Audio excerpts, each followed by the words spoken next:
बीनमाल हलचल पर आप सभी का स्वागत है। तो हम बात करेंगे आज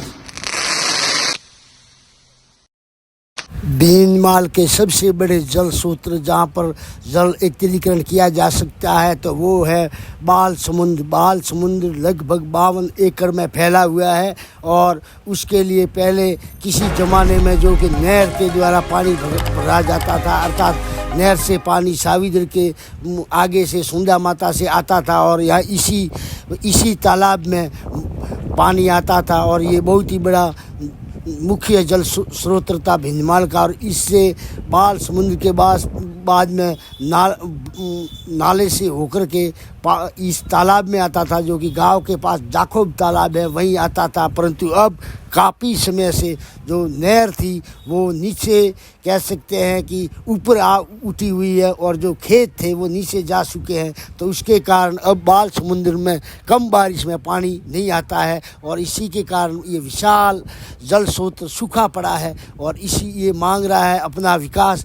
अगर इसका विकास होता है और ये इसमें पानी भरा रहता है और पानी का जल प्रबंधन भी हो जाता है तो आसपास के बेरों को बहुत ही बड़ी राहत मिलेगी। वह न केवल बेरों को राहत मिलेगी बल्कि जीव जंतुओं को भी बहुत ही आसानी होगी। वह केवल न ये मुख्य जल स्रोत बन करके रह जाएगा बल्कि ये सुंदर सा पिकनिक पॉइंट भी बन सकता है। जैसे कि इसको विकास के लिए लगभग 20 से 25 करोड़ की आवश्यकता है, जो कि अगर कोई बड़ा भामाशाह का ग्रुप जुड़ जाए, क्योंकि सरकार और जनप्रतिनिधियों से तो भिंडमाल ने कभी आशा नहीं की है। हाँ, पिछले 3-4 साल पहले कुछ चलाया था अभियान और कुछ दानदाताओं की तरफ से लगभग कुछ राशि हुई थी इकट्ठा, उससे इसकी खुदाई भी हुई थी। और ये पाल पे जो आप पहाड़ी के बिल्कुल सामने है और ये जो पाल देख रहे हैं, ये इस पे जो आपको दिखाई दे रहा है रास्ता, ये देख सकते हैं, ये तालाब के बिल्कुल ऊपर ही रास्ता है और इससे ये विकास हुआ था। और इसमें पानी आने के लिए भी नहर की भी कुछ सफाई हुई थी, परंतु नहर से पानी न आ सका। और सूत्रों के अनुसार कह सकता हूँ कि प्रमुख जानकारी के अनुसार ये बता रहा हूँ कि ये उसी समय ये रास्ता बनाया गया था जो कि बाल समुद्र के ऊपर, जो कि अब भी काम में आ रहा है।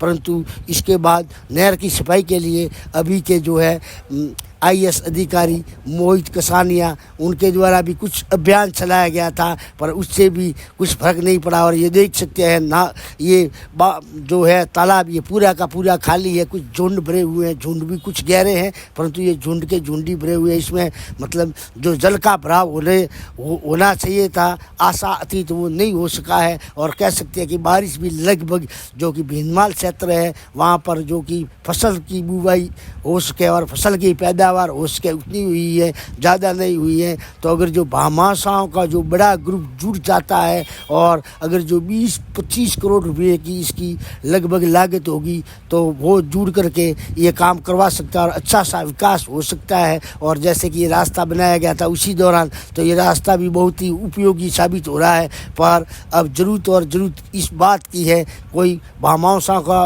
बहुत बड़ा ग्रुप जुड़े और 20-25 करोड़ खर्च करे, क्योंकि हमारे यहाँ लगभग जो भी विकास कार्य है अधिकतर किसी सरकार ने नहीं किए हैं बल्कि भामाशाह ने किए हैं। तो उसी से आस रखी जा सकती है, वरना सरकारें जनप्रतिनिधि भी हैं जो कि अपने बजट से या कोई बड़ा बजट राज्य स्तर का लेकर आए और इसका उद्धार हो, इसको समन बनाया जा सके, इसको एक बड़ा पिकनिक पॉइंट बनाया जा सके। और आसपास के बेरे वह काफ़ी जो कि हमेशा खासकर पश्चिमी राजस्थान में जल की इतनी आवश्यकता व तंगी रहती है, उससे भी कुछ मिल सके, परंतु ऐसा दिखता नहीं है हाल फिलहाल। परंतु हमने भी एक की थी कोशिश, जब नर्मदा का पानी पीने के लिए भिंडमाल में आया था तब हमने उनसे की थी गुजारिश कि कुछ दिन इसमें पानी छोड़िए और इसको भर दीजिए। तो उन्होंने कहा कि हो हल्ला मच जाएगा, इसलिए 3-4 दिन पानी सला था। और लगभग जितना मेरे पीछे की ओर आपको दिखाई दे रहा है उसी दौरान भी बिना बारिश के इतना पानी आ चुका था,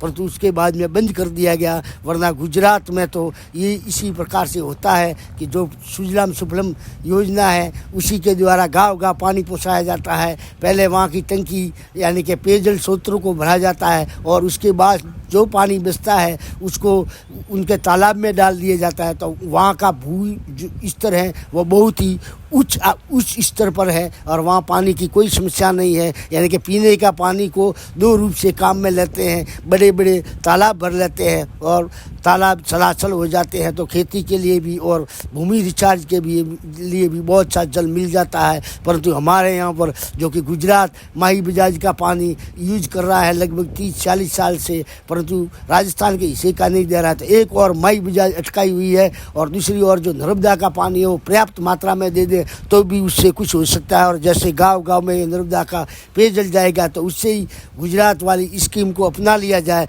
और पानी डाल दिया जाए हर गांव शहर के तालाबों में, तो वो भी लब भर जाए और फिर क्या मतलब एक विकास की नई पूरी पार्टी शुरू हो सकती है। तो इसी प्रकार से आपने अगर जो भीनमाल हलचल को सब्सक्राइब नहीं किया है तो सब्सक्राइब करें और अपने सभी जो सोशल मीडिया प्लेटफार्म है उस पर शेयर करना ना भूलें कि ये जो मुद्दा है ये बहुत बड़ा मुद्दा है, पूरे भीनमाल के विकास और कल्याण से जुड़ा मुद्दा है।